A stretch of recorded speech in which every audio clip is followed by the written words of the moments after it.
And if I had stopped and eaten whatever I want for 5 years and come back and be like, okay, diet for an Olympia, it would be extremely hard for me mentally to handle that. Every year has gone a little bit easier because I've gotten used to it. I know what it takes.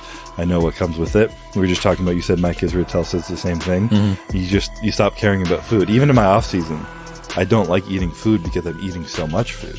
So I don't look forward to the food that I eat. I just make sure it's something edible that I can get down. If I have to put like bone broth on it or some sriracha and just eat it really fast. And then when I come down into prep and I am hungry, I still am not excited to eat the food. It's just some chicken breast and some meal, make it super plain, and it is what it is. Get through the day and you're fine. And you also got to create like exciting daily victories for myself. You know, I weigh myself like 3 times a day and I don't get obsessively worried about it, but I'm like, okay, I'm going to weigh myself right now. I'm a pound heavier than I was yesterday. You can't even think about eating anymore today. Like, you're heavier than yesterday. Like, you should probably eat less today. Even go do some more cardio, push it a little bit harder. And then you're just tracking daily victories and every single day trying to be a little bit better. Checking the scale, doing your check-ins, going to the gym, seeing how you feel. And there's something in bodybuilding that's a little like sadistic where you just, when you start to get to that point where you're so tired and like, I was telling you, like, I dropped something on the floor and I'm like, look at it. And I'm like, I can't pick that up. I'm like, it's too far.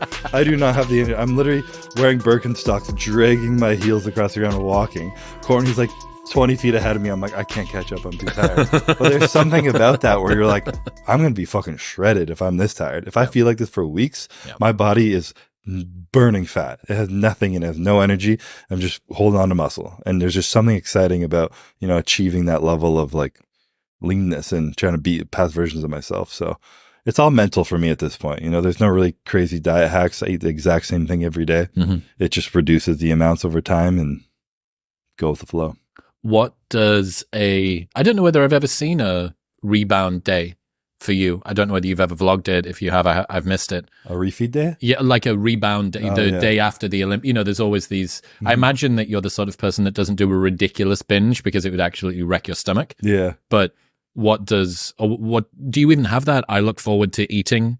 I definitely still do at times, and I'll say this now because it will come out after the Olympia, but I don't think I've said this public because it's funny, but my coach is I've been very big on when I have a refeed, it's the same food I eat every day, but more of it. But every now and then I'm like, fuck, I just want a cookie, you know, I just want a muffin. So my coach is like, what'd you eat today? I'm like, 400 grams of rice. But like realistically, I had a bunch of chicken breasts and then I had 3 cookies with it, you know, and it's the same amount of carbs, but I'm like, I'm just going to have some cookies today. Fuck it, you know, and I go for it. And I let myself have that now, you know, there's a level of intuition I've developed over the years of doing what I do where like I might have stressed about that in the past, but it's going to affect me more. And now I'm like, you know what you're doing. You've done this for 10 years. You know what's going to hold you back, what's going to not. I'm going to enjoy my cookie with my wife. I'm going to eat this. I'm going to go to the gym, train some I know legs. It's good for me. It's good. It's fine. And I'll be good. It's the same for me with the show, with prep for the show. There was a long period still now when I'm in less of a mindful place where I just need to know more. I need to be better prepared. I need to have more stories. I need to have done more reading, even if it's not about the guests, just in other areas. And then there's other times where I go, I've got this. You know, I did 5 episodes in 3 days in New York this week. And, getting toward the end, I was sitting down with Casey Neistat. Like, he's literally a pro conversationalist that's released an unlimited amount of videos. This is going to be the easiest conversation in history. You don't need to come in with all of these different interesting ideas and stats and all the rest of it. So it's the only equivalent I can find to your... I have the same equivalent with this podcast too, because when it was coming up, I was like, in the past, I've done a bunch of podcasts, and in the last year or so, I was like, I don't want to do anymore. I felt like I was trying to learn things to be articulate, to say, to sound smart, and to sound cool, motivational. And I was like, I don't want to live like that anymore. I just want to live life, not to present it to people. I would learn something and be like, I could say that on YouTube or something, and it would sound cool. And I was like, fuck that. I don't want to do that anymore.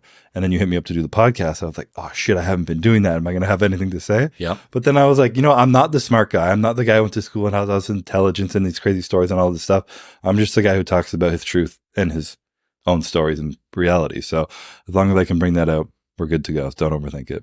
Over the span of about a year, I tried pretty much every green strength that I could, trying to find out which one was best. I came across AG1 and I've stuck with it for over 3 years now because it's the best, most comprehensive, highly tested and rigorously formulated. 1 scoop of AG1 contains 75 vitamins, minerals and whole food sourced ingredients, including a multivitamin, multi-mineral, pre and probiotic, green superfood blend and more that all work together to fill the nutritional gaps in your diet.